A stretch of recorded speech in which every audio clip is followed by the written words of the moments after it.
Mr. Bush here. So what we're going to be doing today is we're going to go ahead and do a little design that's great for getting started with Tinkercad. It shows you the basic things.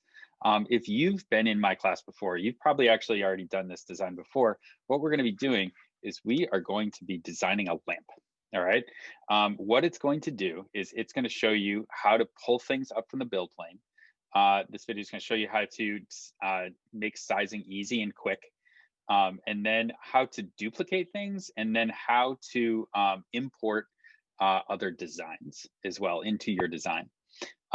It's also going to show you guys how to group and how using the whole tool can really carve out the insides of shapes. It's really important that you go and do the tutorials. If you've done the tutorials before, don't worry about it. If it's been a while, it's a good idea to go ahead and click on Learn, or if you haven't done them yet, go ahead and click on Learn. And then you're going to see these basic starters. Go ahead and do these basic starter designs and kind of learn the basics of Tinkercad. And that's going to really help you out in the long run to be able to design the things that you want to be able to design. And then be able to move around on the platform. What it's really important to do is get a kind of an idea of what you want to design in your head. All right. So if you want to do a Google search for a lamp, I did a Google search and came up with this one. That's perfect. That's all you have to do. But the way that Tinkercad works is that it uses basic shapes and then you use those shapes to build the object that you actually want to build. So if I look at this basic lamp, I kind of see that I have a lampshade that's kind of like a cone that's cut off. There's a cylinder here, a very long, slim cylinder, and then there's a cube at the base that's kind of either crushed or cut off as well. I'm also going to assume that the inside of the shade has a lamp inside it or a little light bulb, and I'm going to put that in later, but it's also hollow on the inside of this lampshade. So that's what we're going to go ahead and design today. All right, so this is the basic build plane in Tinkercad. One quick idea, or one quick one quick feature that's really cool to use. If you right click on the build plane, if you're using a mouse, right click. If otherwise it's going to be a two-finger click and move the build plane around. And that's going to help you work. Also, it's really important to kind of note where this is right here, because what that does is actually kind of gives you an idea of where the XY axis is. So the X or the Y axis kind of runs up the middle, and the X axis is going to run through the middle this way, horizontally.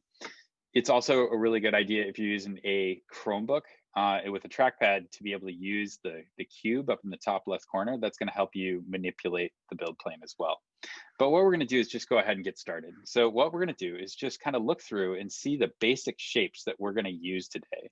So the basic shapes we're going to use are right here, this cube. We're going to use the cylinder tool, and then we're going to use the cone tool right here to be able to make the design that we're going to do. All you have to do is go ahead to get started is you're just going to drag them onto the build plane.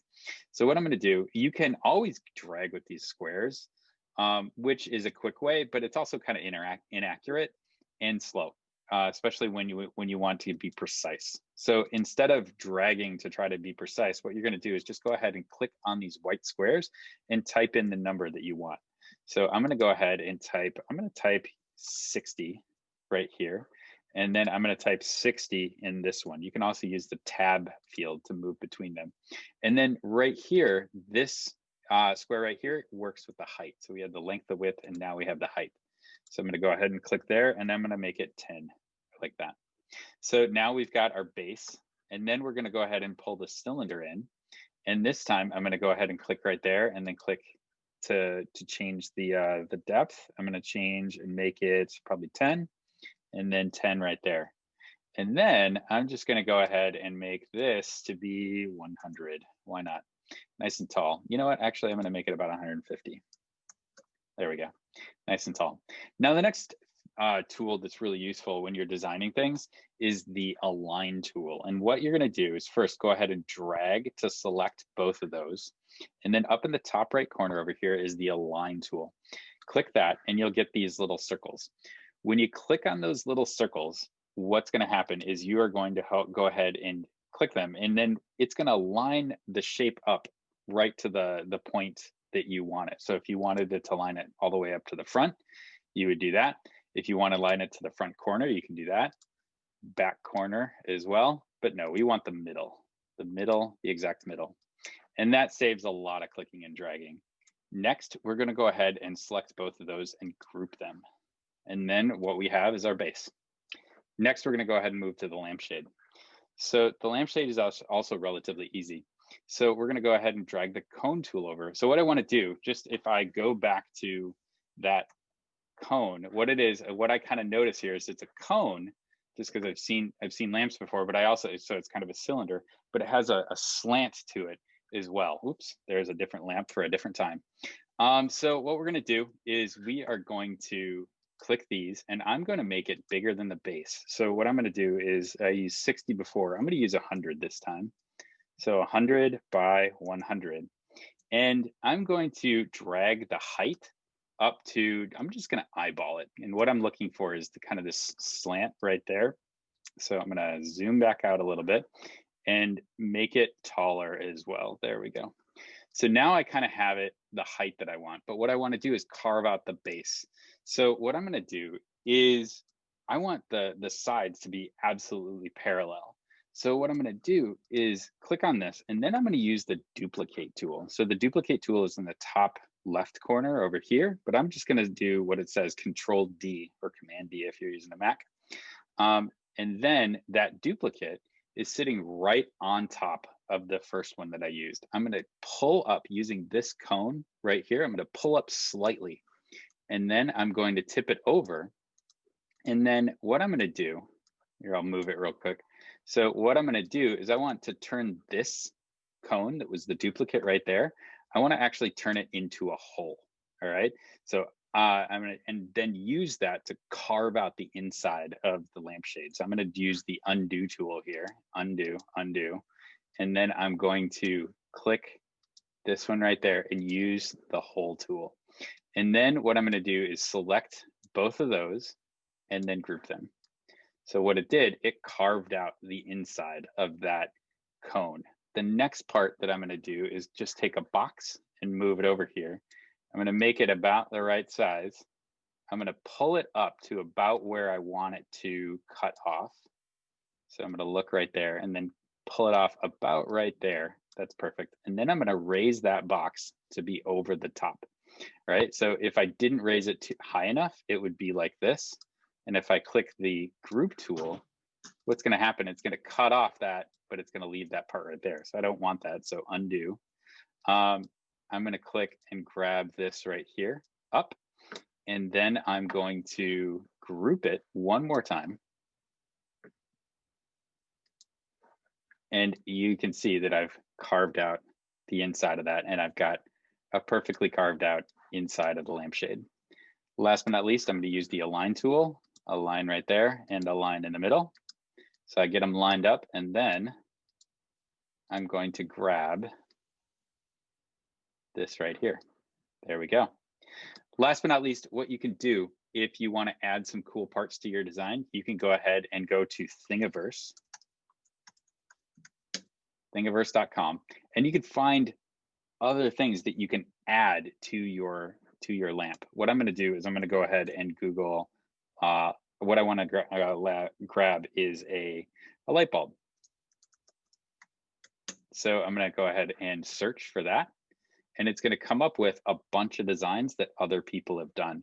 So you can go ahead and scroll through.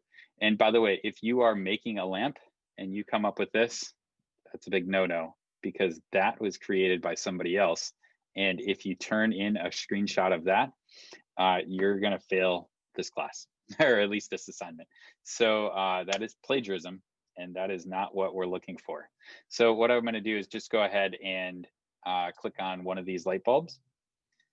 And then I'm going to go and look at the files. So you're not going to download all. What that's going to do is zip all of the files together and download it to your computer. You don't want that. You just want one file.